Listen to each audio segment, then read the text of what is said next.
Looking for the right answers to hard and sometimes confusing global events? Look no further. SSM's team brings unique perspectives from across the globe. Our in-depth independent reporting is to make you better understand the world as we evolve. In a world where news flies around every minute, you need the ability to relate and connect with what matters and stay up to date. Schengen Story Media News Echoes program is Africans in Diaspora and at Home's leading English news network, one of the most trusted, respected sources for news updates on current affairs as they affect global Africa.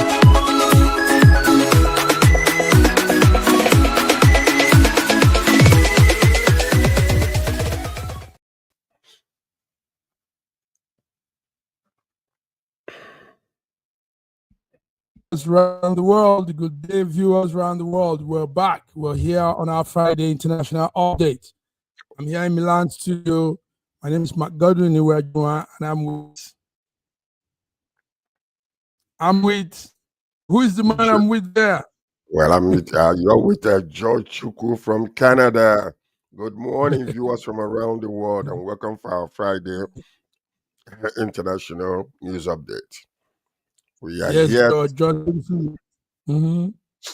we're here to give you updates about what's happening around the world. That's correct, George. George, I hope the cold is not. You're not catching the cold. Is it cold in Canada? It is cold. Oh, I know. But we're not catching it. It's warm. We're not catching it. All right, George. You're welcome. George, before we go into those international updates, let's do some home updates. Yesterday, we saw Tinubu swearing the new General Christopher Musa as defense minister. He was only the defense chief. Now he's the minister. He's taking over at a time when there's heightened insecurity in Nigeria, mass adoption, banditry, everything is happening at the same time. George, give us, what do you think? Do you think Christopher Musa will change situation? Will there be a different Nigeria from now on? Well, I mean, we saw that yesterday where the retired general was once again sworn in by our president. Musa pledged to immediately investigate recent security lapses. I mean, when they came in during the the Senate for confirmation, one of them was saying, "Oh, just bow your head and leave," and then that's what we saw. The Senate president, immediately showcase the terror that Trump has brought upon each one of them. So he decided to make a statement that no, that should not happen. The world at large, Trump and America and Nigerians need to hear from him. If you want to swear him in, you have to at least talk with him and hear his voice. So Musa in that place to immediately investigate the recent security lapses, including the troop withdrawal in Kebbi State before the schoolgirls, abduction and the killing of a senior military commander in Bonu. So these are things that are troubling our nation, which he swore that he was going to do. And the appointment comes after the resignation of the former defense minister, Mohammed Badoro, on health grounds, with expectations high that Musa would strengthen security collaborations and fast-track reforms nationwide. So that's what we saw yesterday. It's a welcome news. The man is quite different. If you listen to him, he knows what he's talking about. He's firm. The only problem is don't become complicit with what was going on. If you know what you want to do it without fear, without any type of timidity. Be bold, be confident, because people's lives are at stake. And then also we see what is happening in the United States of America. They are tightening their noose, and it's not going to stop until actual changes take place, not just cheap talk. It is going to take place, or it will continue to happen. So they're not playing anymore. And you see how fast immediately Senate, approved him, instantly. The president moved forward immediately to swear him in, which is something that I know that is really happening. And then I'm appreciating, the speed. by which this man was sworn in to get started immediately, no wasting of time. So Nigeria means business. Nigeria Thank you, means George. Yes, you said this so well. George, let's also look at some other things around this Musa. He's from Sokoto State. Sokoto is one of the core northern part of Nigeria, and that's where he comes from. But interestingly, he's a Christian. He was sworn in with the Bible. He took the oath with the Bible, and that signifies something different. Also, let me say this, George. Do you know we have countless number of in fact we don't have a figure of them, but there are countless number of Christians in Borno, those core northern Nigerian states. We have numbers of Christians there, and people don't even know this. There are Christians that have that are Orthodox in nature. There are Christians that are Anglican in nature, but they are all over that core north of Nigeria, and they are in numbers. So that's why when we say there's genocide against them, some people think because it is the north, it's only Muslims and Hausas that are there. They don't know that there are unlimited number of these various group of people. So interestingly, that's where Musa comes from. So George, will he be like a vendetta? Like, I mean, Boko Haram has been doing all this. Now I have to get there. I don't think. I think this man is going to do his job. And let me tell you something. One thing that I believe, when you listen to him, you will see that regardless of where you come from, it doesn't matter whether you're Hausa, Fulani, or Ibibio, or whatever the case might be. You still have patches of good people and patches of bad people in all these areas, Igbo, Yoruba, whatever they might call it. But this man, when you listen to him, and that is the reason why I'm so happy that the Senate president insisted that he must talk. Because you gotta listen to him, listen to his composure, listen to the confidence that he has when he's discussing these issues. And I believe that he will step up and he will put pressure upon his colleagues to ensure the work is well done and it will be done efficiently, effectively, and on time. Because we don't have the time, the leisure of trying to dance around and beat around the bush like we've been doing for the past almost 15 years. No, we don't have that time. That's right. We don't have that time, George. We don't have that time. We don't at all. Thank you very much, George.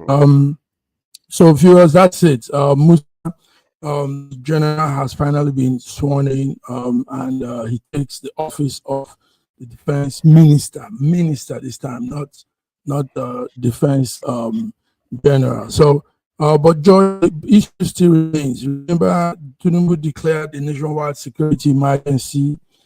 He said also, let the police leave all these petty jobs they are doing and come into the main force. Let them be taken into the forest. This is what we pay them for, not hang around road and hang around bosses, politicians and their wives. George, so maybe Musa will be enforcing those rules. He said he will. He promised that he will do that too. So that is one thing that we do understand. His former position prepares him for this ministerial position, as a matter of fact. Because when he was in the former position, he was hands-on. So that actually prepares him for this particular position. And you're going to see the hand of the Lord walking through this man. Because the Lord is not slack concerning his promises. One thing, the cry and the blood of the people that have been massacred in the past few years, that blood is crying out from the throne of God. We need to stop what is going on. We cannot allow this Islamic terrorists to continue to change the conversation in Nigeria. No, a nation is a nation and is a sovereign nation. And regardless of whether we like it or not, there are criminals and they need to be dealt with. And as a matter of fact, the next thing they need to do is to make sure that any one of them that is captured will face firing squad. That would deter them from this nonsense they are doing. So let them go and find 7 virgins after they are killed, because they'll be massacring people. Look at it. You don't do that. Come to a nation and terrorize the whole entire nation and want to call it tribal clashes, banditry. No, it's terrorism to the core. And if Nigeria is serious, they will go forward and ensure that every single one of these individuals will be taken care of. Because a lot of them, they don't have anything else to do. It is attractive to them to go into the bushes and come and kidnap young underage girls and rape them in the bushes. Now, George, the sad part of this whole thing is that some Nigerians don't want to face this reality. We have the APC people that think that we're just trying to demerit Nigeria, demarket Nigeria. And the more we all talk about it, expose this whole thing, be factual about it, better for us, and the best way to solve it. I was in a conversation yesterday, we got heated up, and based on what you are saying, anybody that is complicit and is known that they're complicit, they are sympathizers of the terrorists, ought to be charged, whether we like it or not. They ought to be charged. Any sympathizer of these people that are committing all kinds of heinous crimes, kidnapping, killing, terrorism, rape, stealing, all those things, all of them, any sympathizer of these people ought to be arrested and charged and must face the same charges as those people. And that's exactly it. So let everybody close their mouth. If you are not in for what the nation is going after, shut your mouth. Don't say a word, because if you come out to say, all these sympathizers ought to be picked up. And that's exactly what will stop this nonsense. That's what will stop this nonsense, George. So we heard like our foreign affairs foreign minister also say his own, and they tend to want to put it into us trying to break Nigeria up. They tend to they look at it from a different angle. But let's put it straight up. Let's put it here in this network. We are not demarketing Nigeria. We are all patriotic Nigerians. Our Nigerian issue concerns us. We want a better Nigeria. We want a great Nigeria like every other country. Now, yes, we say there is banditry in most parts of the world, there's terrorism, but we shouldn't. Why do you put yourself into something that is negative? Why not compare yourself with good things? So we can avoid this. Nigeria is blessed. We have all the minerals, we have everything, intelligence, all it takes. So why do we want to compare ourselves with countries that are doing not too good? And we say, yeah, people are also doing terrorism in Iraq, Iran. No. This is Nigeria. That's a primitive thinking. That's primitive. Yeah, that's what they say, George. That's what they are saying anymore. It doesn't matter what they say. It's condemnable, and anybody that says that is supposed to be condemned, picked up, and charged. Because they are complicit to everything, every single child that has been killed, every single man that has been killed, every blood that has been shed because of this. Anybody that is supporting these people openly ought to be picked up and charged, because that blood is on their head too. It's on their head too. Just move on now. Thank you. Viewers, you are tuned into Friday edition of SSM International Updates.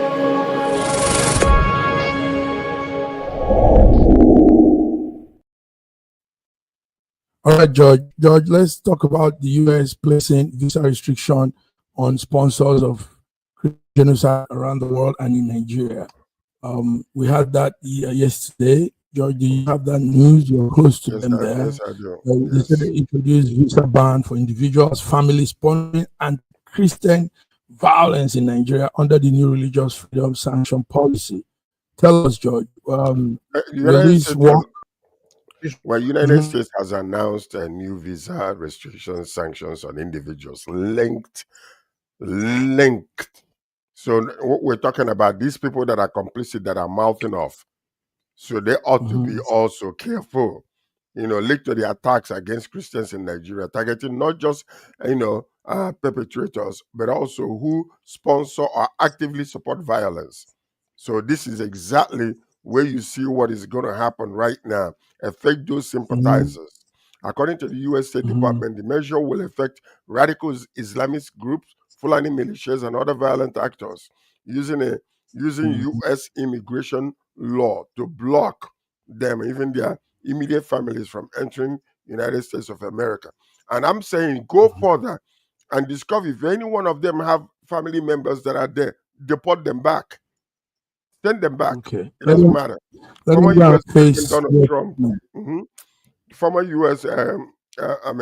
Our President Donald Trump, reignited the debate by calling Nigeria a country of particular concern. We saw that a few weeks ago, insisting that Christians are being massacred and urging that an investigation, you know, while Nigerian government strongly rejects claims of religious genocide, they want to put a blanket over every single thing, ignoring what is happening in the Middle Belt. Again, we are saying it. If there's no Christian genocide in Kaduna, in Kano, in Sokoto, in Katsina, there is Christian genocide in the Middle Belt.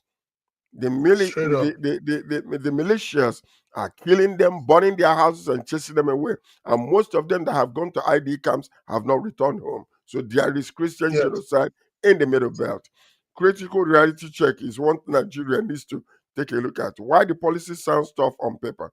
Most terrorist leaders and sympathizers rarely travel to US anyway, raising questions about how effective visa restrictions alone can be without deeper security cooperations, intelligence sharing, and ground counterterrorism support.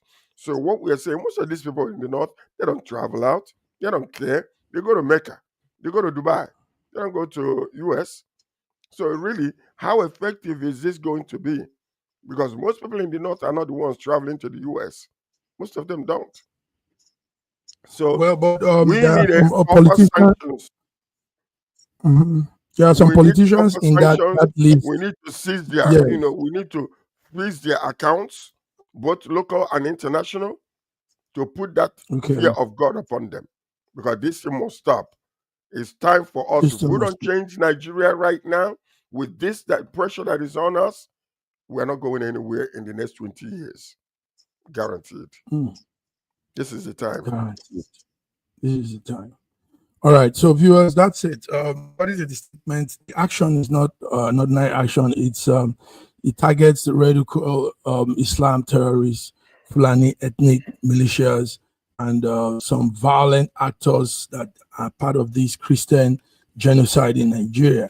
The restriction also falls under a section in the United States Immigration and National Act law. So it's not like Trump is just formulating things on his own. So but George is saying that we could do more than that. They could do more than that. But let's see. But I know some politicians come to America. We need names that they know the names. We know. Yes, they bring those lists out, but nobody takes. I mean, we don't know follow up to those lists when we see them. We've seen lists of so many politicians in Tinubu's government. Politicians in his government are part of that group. Expose them, shame them, bring them to justice. That's it. All right, that's George. What needs Thank to you. Be done. That's what should be done. Because if this is not done, Massive Mark, listen to this. If this is not done, we will continue in the same cycle of motion with no progress in that country. That's exactly what is going to happen. Because what is happening is these people that are supporting this terrorist group, they're just comfortable. They love it, and many of them are making money out of it. Many of them are making money out of it because there are sponsors. Where are they getting all this high military equipment from? There are some people that are benefiting from it. These people are not they are just puppets, useless puppets that are being used by bigger people and higher people. So let investigation take place, find out who those people are, bring them to justice, expose them. And that's the only way to stop this nonsense happening. Time for playing games is over. It's no longer time for us to be dancing around, being afraid whether the oligarchy, the Fulani oligarchy, they're going to be happy. Don't be happy. Stop your people from killing Christians. Stop your people from massacring your own people. The blood of every single Nigerian is worth saving. So let's stop this playing games with people's lives. It's no longer, we're not in the primitive era when, we're barbaric and killing people any kind of way and no consequences will come out of it. This is the time. The time is now. And the only person that can do this is Tinubu. In these 4 years that he's going to win again, he will continue in this path until he stops this whole entire insurgency in Nigeria. Let him not sleep until it is done. Let him not sleep until it's done. He shouldn't be accomplice. He shouldn't be part of any arrangement to dampen this whole. No timidity. Yes. No timidity of any kind. Bold, courage, movement. That's what we need. That's it. That's what we need. A safe country to live in. Let's come to some other stories now, some international stories.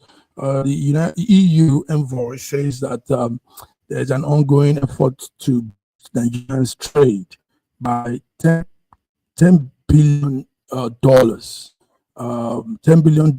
Yes, that's what we heard. So we don't know how this will happen, but they say that EU projects and aimed at expanding our trade with the non-oil trade subs, deepening their partnership with Nigeria. George, I think everybody's trying to sympathize with us now, but if they are looking at, I don't think it's actually. I don't think the word sympathy is really the word. I mean, I think this is business because nobody, most of these countries, they are vultures anyway. Everybody wants the best for themselves. So, the positive. This is a positive economic highlight. The EU comments to strengthening trade relations with Nigeria. Here's a breakdown of the key points from such statement, because we're seeing this man here. It's a favorable trade position. Nigeria currently maintains a significant trade surplus of approximately 10 billion with the European Union. This means Nigeria exports far more in goods, primarily oil and gas, to the EU than imported from them. So this is good news for the first time. Ongoing effort. The EU envoy is signaling that the relationship is a priority and that active work is underway to grow the surplus even further. This isn't just about maintaining the status quo. So what we're seeing here is the statement underscores the EU's view of Nigeria as a key economic partner in Africa. So we're seeing this happening in our own presence. Now listen to this. Listen to this. Supporting Nigerian export diversification beyond hydrocarbons, e.g., agro products, material services, improving the investment climate to attract more European capital, addressing non-tariff barriers and facilitating smoother trade under existing agreements. This is incredible. So what you're seeing now is all of a sudden, if we can clean up the northern part of Nigeria with all these minerals that are there, make it a national cake, not a state cake. Oil is a national cake. That was the question. That's what I want to dive in. Remember also, the northern governors came on Monday and said they will suspend mining for months to focus on insecurity, to divert funds and everything to giving a stable government atmosphere there. Now, if that is going to happen, will this EU plan fly? Will it work? Because if they suspend mining for 6 months, the northern governors they have no right whatsoever to do that. It is but they said so on Monday. No, it's a national situation. They say so. It's a suggestion. Unless the president approves it, the Senate approves it, and the House approves it, they cannot do so. Nigeria needs to stand up as a nation. The northern governors have no right to say suspend mining. It's just like us saying okay, the southern governors will say, let's stop drilling oil. Who are you? Where are you from?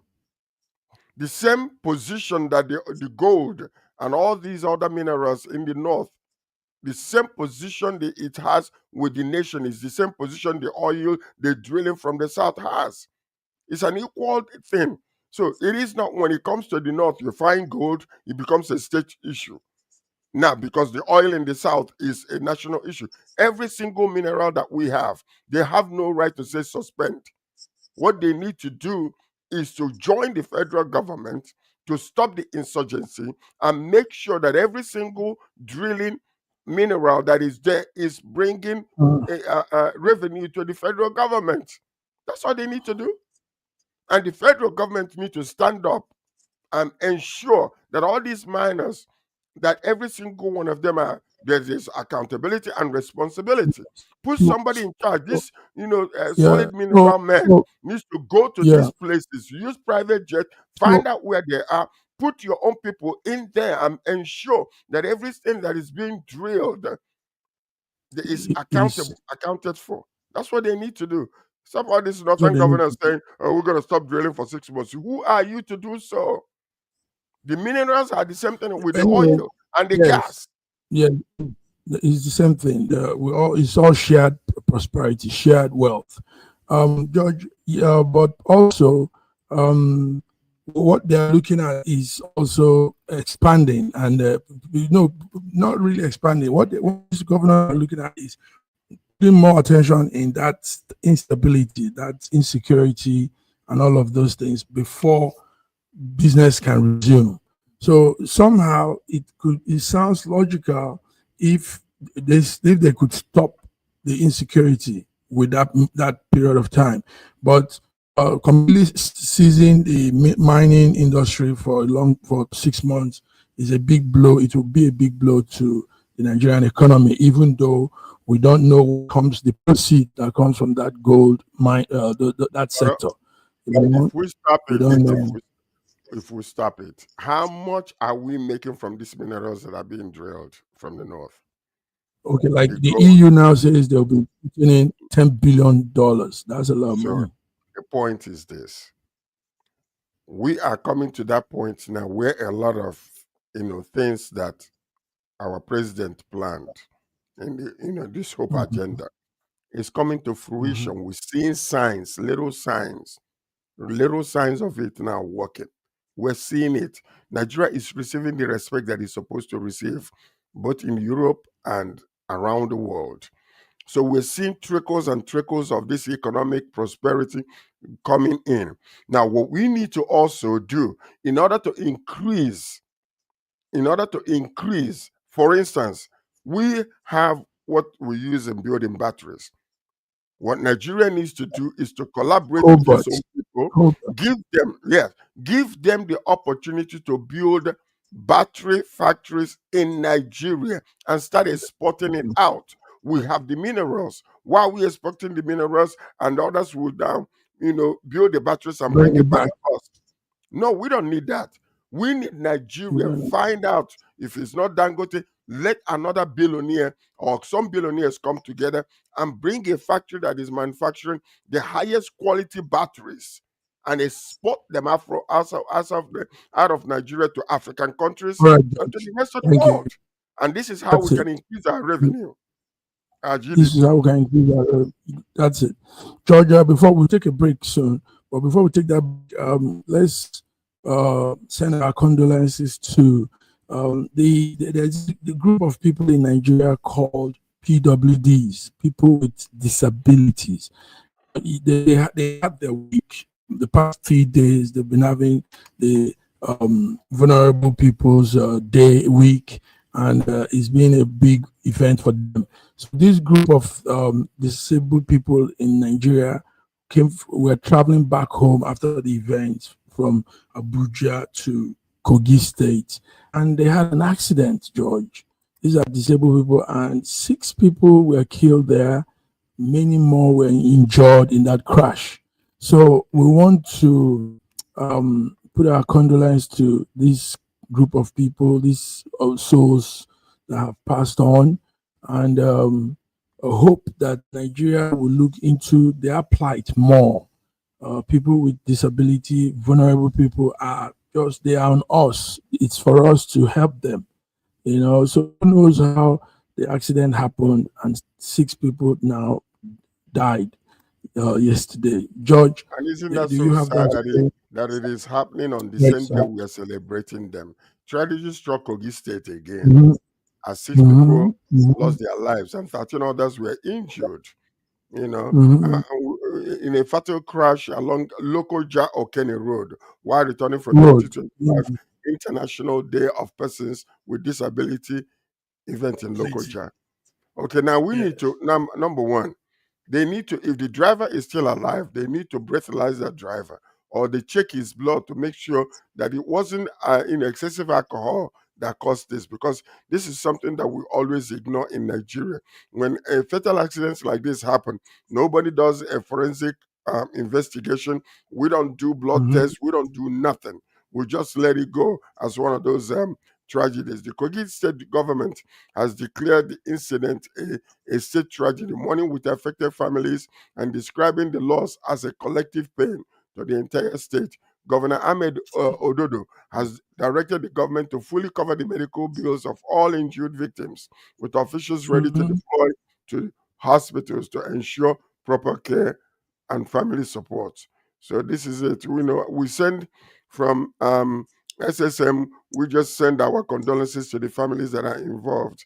May the Lord strengthen you all, you know, continue to, provide the necessary things that you guys need, at this time, both internal strength and also the loss that you guys encountered. It is sad, such a sad news. Thank you. All right. Yes, sad news. Thank you, so much, George. Thank you for that. Let's a small break, viewers. You're tuned to SSM Friday International Updates. We'll be back. Thank you for that small talk. Here are 3 things that I absolutely loved about Nigeria. Number 1, I fit in. I fit in. Melanin, caramel, chocolate, mocha, whatever you may call it, I fit in, baby. I felt at home. I didn't feel out of place. I didn't feel like anybody was staring at me. Nobody was looking at me strange when I walked around in the stores. I mean, everybody was minding their own business. Number 2, the people. I mean, Nigerians are a vibe. The diverse culture, the different tribes, the different religions, the people are a vibe, okay? Whatever it is that you're looking for, they got it in Nigeria, okay? And they see you. They see you. They notice you. There's a sense of community. People care. Yes. And of course, you might be woken up at 2 in the morning because there's church going on the loudspeaker, but hey, nothing wrong with a little godliness, okay? Relax. Number 3, I love that Nigerians are resilient. They are resilient. Very ambitious and resilient people. They don't depend on the government for anything. They will figure out how they can take care of themselves. They see their systems. They know it's messed up. And guess what? They still thrive and they still figure out a way to make it work. So, shout out to all my Nigerians. You are nothing but queens and kings in my eyes. If you're an LDR couple and you're not yet following us, what are you waiting for? Make sure you engage from the bottom up and we'll do the same. I'll see you in the next video. In a world where news flies around every minute, you need the ability to relate and connect with what matters and stay up to date. Schengen Story Media News Echoes program is Africans in Diaspora and at Home's leading English news network, one of the most trusted, respected sources for news updates on current affairs as they affect global Africa.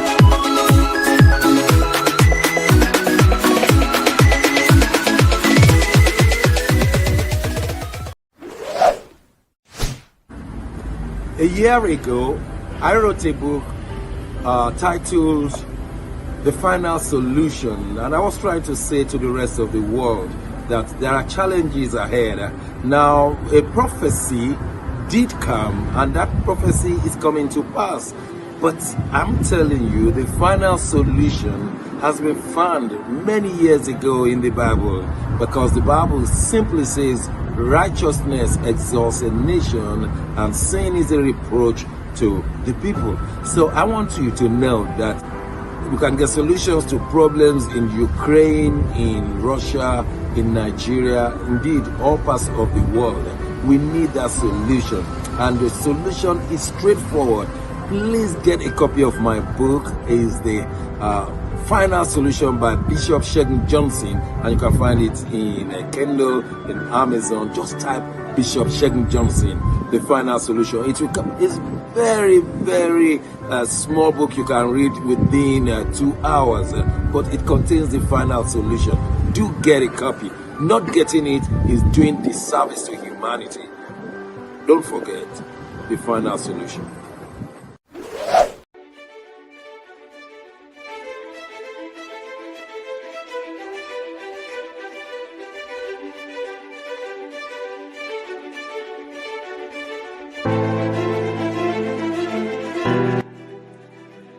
Hi there, I'm Mary Keurig, and I am a businesswoman in the United States, but I'm also the Global Content Vice President for the Sub-Saharan Open University in Nigeria. I could not be prouder to work with Dr. Osita Anamika and his team on helping to create not just entrepreneurs and skill-based talent that will get out into the workforce and make a living for themselves, but also young leaders. And to that end, with this integrity-rich university environment that's accredited now, and it's just an amazing opportunity for anyone there of any age to jump on board and learn, we want to let you know about a new offering that we have. We have a global governance and diplomacy course now provided by a whole team of people that crosses several countries to put together these resources and lots of great information for those of you who might be on the path toward public service and diplomatic service, NGO leadership, that sort of thing. We hope that you will walk through this open door and enjoy.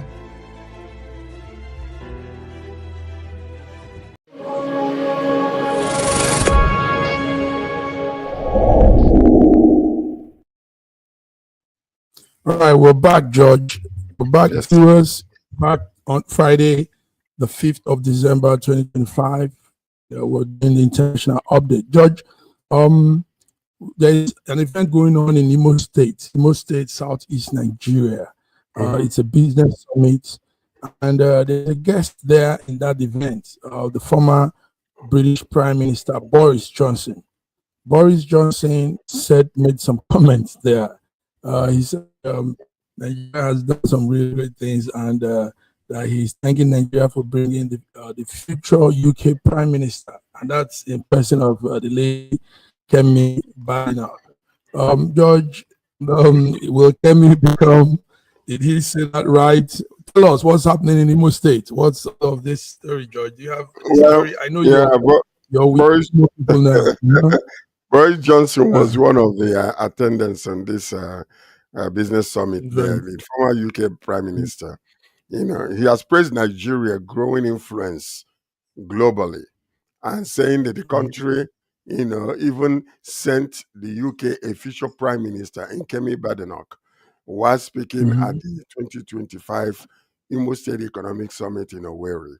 So Johnson highlighted Nigeria's massive contribution worldwide, from oil and gas, you know, to Nollywood brilliant doctors, tech experts, musicians, football stars dominating the Premier League and global entertainment spaces. He described Nigeria and Imo State in particular as a land of huge promise. Yes, stressing that the strongest hope lies in partnership between Nigeria and UK, and you know, confidently declaring that Nigeria's greatest days are still ahead. So we like that, Boris Johnson, our UK Donald Trump.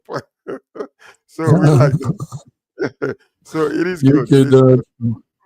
Yes. So he said the future PM, UK PM, Kemi Badenoch. So let's see how that works. It will be easy. A lot of Nigerians are not you know, share that sentiment when it comes to Kemi Badenoch, because he's been putting us down, you know, trying to use us as a stepping stone to her position. You know, many might not running us down. Yes, that's true. That's a good thing to note, George. Thank you. That's a very good thing to note. Okay, so George, let's also do small sport news. I know you're not much a football fan, but we have this sad story of the Super Eagles captain, Akong. Akong says he's retiring from international football, and this comes yesterday. Akon has been the captain for a long time now. Nigerian Flying Eagles, born in Netherlands to a Dutch mother, a Nigerian father. Akon has been there for. I think he won the African Championship for Nigeria, but yesterday he decided to retire. George, could there be other reasons he's retiring, or is it just plainly out of his age and reducing participation in football? What do you think about Akon? Well, a lot of people, I mean, this young man is very bright and intelligent and educated also.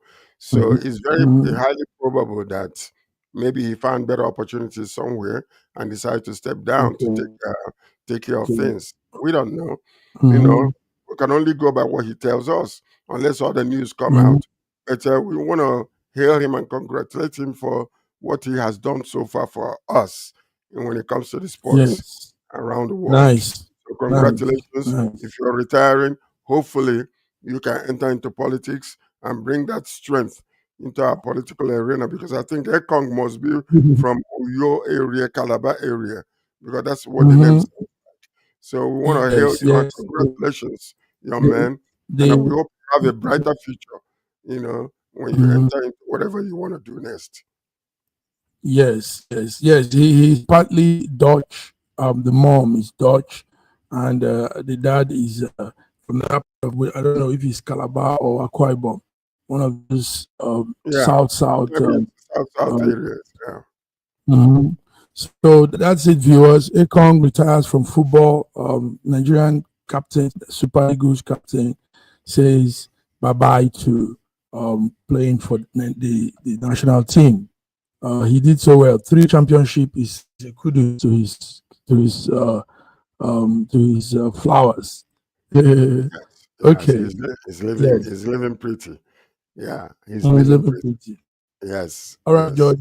As we picked our own ambassadors, also some countries are sending their own ambassadors, and they are coming with letter of credence. The letter of credence typifies that diplomatic tie between the two countries. So that means that they are coming from the head of state of their various countries have sent them, and they are bringing those letters of credence. George, does this mean that we too need to go do the same soon, very soon? Let the Senate finish the screening. They've just screened 3 of the ambassadorial list that Tinubu sent in, but these foreign countries have brought in their own. What do you say? Are we dragging on all of this? It's taking too long. I think we are dragging, but maybe there might be benefits to, the government waiting to appoint these people. But we've lost a lot of diplomatic relations with a lot of nations without these ambassadors, working. So there's high praise that is coming from Japan. Japan's new ambassador, Mr. Suzuki Hideo, expressed profound admiration for Nigerian leadership, specifically highlighting the country's bold economic reforms and and intensified security strategies that is actually coming up right now. I don't know where you get that from. We are still going there, Mr. Suzuki. A global gathering. It was a day of fresh starts as new ambassadors and high commission from 20 nations from Spain, Sweden, India, Indonesia officially present their credentials. Nigeria recognized as a beacon. The diplomats acknowledge Nigeria's crucial role as a leader in West Africa across the continent, calling it a beacon of resilience and promise for economic and political stability. So we see strengthening ties worldwide. See, this is something that could have happened when they first came into office. The first 6 months all these things should have been done. This ceremony marks the beginning of a new chapter, reinforcing Nigeria's important diplomatic and trade relationships with key partners across Europe, Asia, and Americas. So these is very, very is good, but better late than never. But this is something that should have been done in the first 6 months of Long the ago. administration. Yes, because come to think about it, Tinubu's first tenure of 4 years is about to end. I mean, next year we'll be going into the campaign season for 2027. So if we're just sending the ambassadors now, what about if his government doesn't continue? So those ambassadors might just stay for some month and be recalled, you know, because every government comes with his own people, his own lists. You know, But while we're at it, Mhm. we need to restructure our ambassadorial position around the world, or the High Commission's office, because many of these offices that are around the world, sometimes they don't get paid for several months. That should never ever happen. And many times you hear them complaining about the unpaid salaries. You hear them complaining they don't have enough funds to do things. Most of them are living in apartments. That is not supposed to be. We should never, ever allow any High Commission's office or an ambassador from Nigeria to be living in a despicable manner that most of them are living.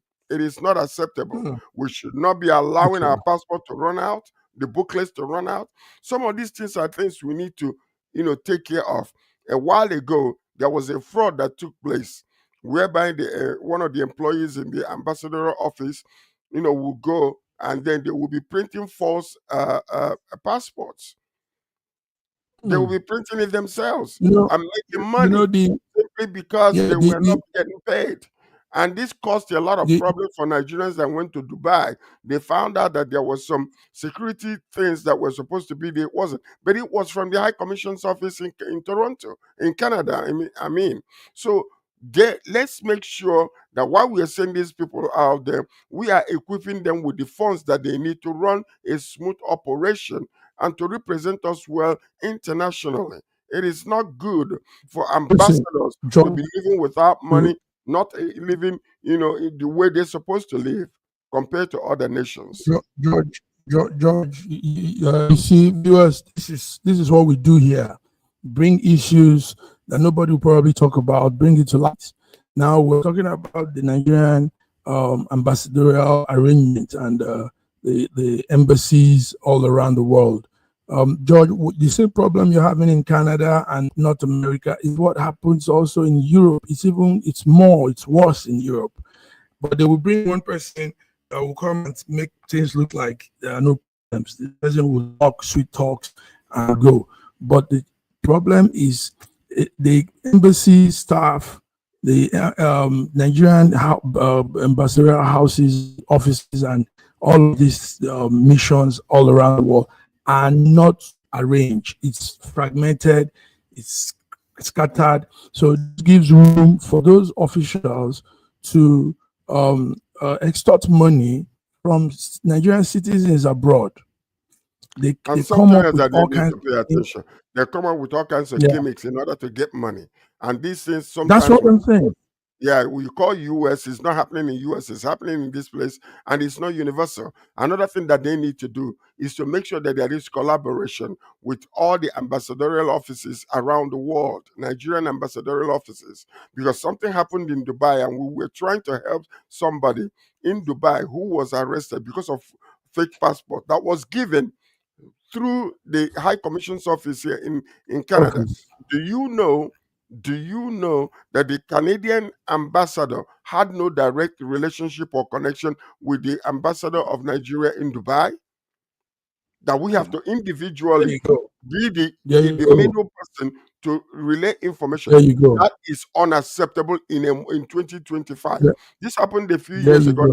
I hope it's not happening right now. This is something that we need to make sure that every ambassadorial office in around the world in Nigeria, that they are collaborating. That you can easily... So that's why, George, when we talk about putting the right people, it's always this kind of square peg in a round hole. Bringing people that are not noble, characters that are strange characters, Nigerian personalities that have strange characters, and they will make them ambassadors. they'll go there and fumble. They'll go there and do the wrong thing because it's almost like this situation that we're talking about, putting somebody like Reno Omokri as an ambassador. Are you kidding me? Who does that? I mean, what is going on in this country that we are living in? You're gonna bring Reno Omokri, an ardent liar that has been disgraced around the world, to be an ambassador of what? Come on, a political prostitute for that sake? No, that's unacceptable. We need to make sure that you have even more worse characters. No, listen. We need to check ourselves and ensure that we're going to send men of character and integrity around the world to represent us. Because these people that has been maligned around the world have made themselves bastardize themselves around the world. You're gonna honor them and make them ambassador? Come on, Nigeria. What are we doing? Let's wake up. No, they gotta be. They must be vetted through the Senate and through the House. But in vetting them, Nigerians, the Senate these queer characters, they don't do much. Yeah, they are going to put them, pass them through. It's all sham. It's just how it is, George. It's crazy, but one day things will change for good. George, I think we've done. Let me say this before we go. We've come to the end of the show for today. But George, the disability thing that we were discussing about, my party, ADC, African Democratic Party, tomorrow will be having an event online with the disabled, some numbers of disabled people. So what we're doing is bringing awareness to Nigerians and into politics too. So tomorrow you want to come to our event, ADC, rubbing minds with disabled PWDs, they call them in Nigeria. So that's an event that should be noted. George, tell us, what's your last word for today? Let's go. Well, my last word for today is one Nigeria. And may Almighty God bless our president, his family, and all the leaders in our country. And then to open up every corruption that is happening in that country and eradicate it permanently, and to save the lives of people from insurgencies. And I also pray for my country, Canada, and the US, that because these governments are influential around the world, that God will continue to guide them with wisdom, and then they give them strength and longevity in their that they may be able to, serve the people with integrity and with honor. That's my prayer, my last word. Thank you so much, George. Viewers, this is it. We've come to the end of a beautiful week, and George and I have been here from Toronto, Canada, me in Milan, Italy. So we want to wish you a wonderful weekend. It's Christmas season, it's December, it's love season, it's special season, family season. So go out there and have the best of your moments with your families and friends. So until we come again next week we'll start with Between the Lines on Monday and follow through the other events. Have a great day, George. Thank you. Have a good day. Right. Arrivederci. Arrivederci. Arrivederci.